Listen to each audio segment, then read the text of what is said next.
Hi, I'm Emily and I'm the Castle Girl.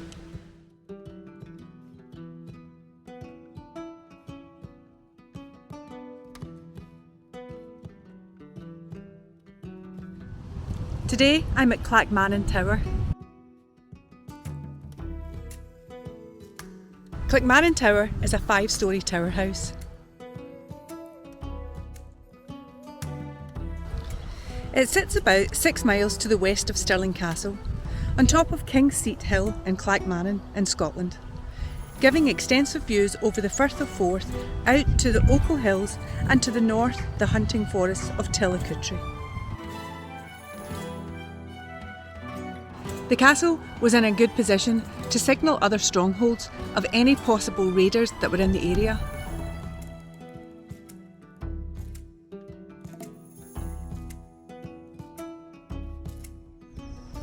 There has possibly been a castle or a hunting lodge on the site since around the 12th century, and legend has it that it was much used by Robert the Bruce.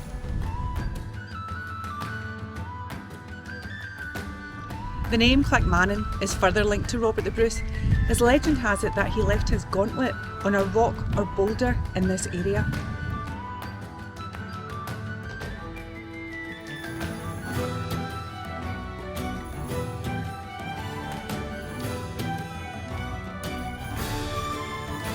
Clack meaning rock in Gaelic, and Mannan meaning gauntlet.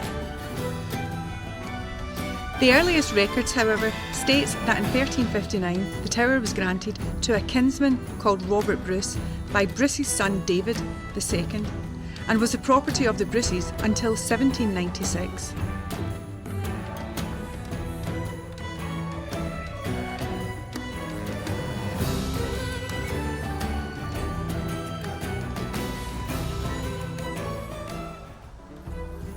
The L-plan castle consists of 2 high towers built with pink and golden sandstone.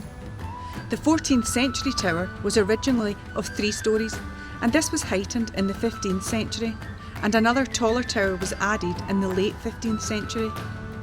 A moat and drawbridge were added in the 17th century, as well as the surrounding walls. Parts of the wall are left today, and you can see remnants of a terrace garden and a possible bowling green too.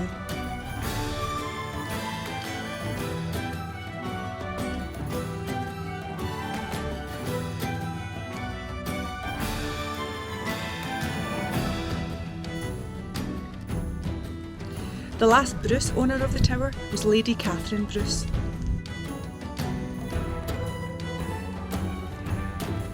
Her husband was Henry Bruce, who was a fierce Jacobite and fought against the English during the 1745 uprising.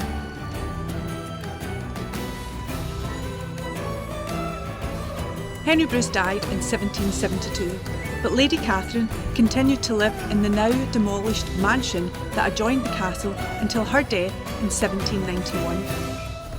Catherine was extremely proud of her royal descendants and kept a number of medieval artefacts. In particular, the sword and helmet of Robert the Bruce that were said to have been used by him in the Battle of Bannockburn in 1314.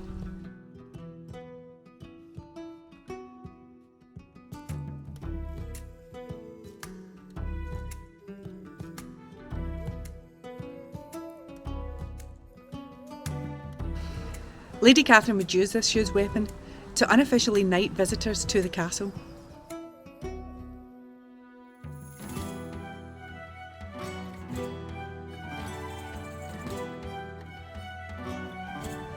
One such visitor was Robert Burns, who knelt before her on the 26th of August in 1787.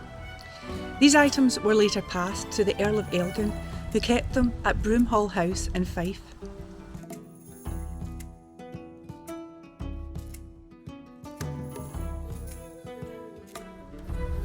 After it was abandoned, the castle was used as local farm buildings.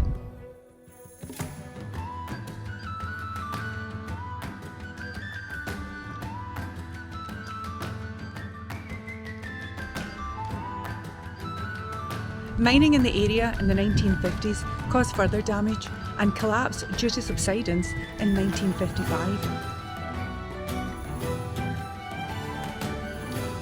The castle has since been restored and repaired by Historic Environment Scotland.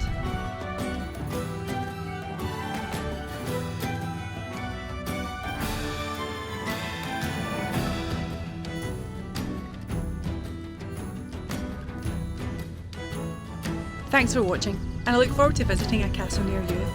Bye!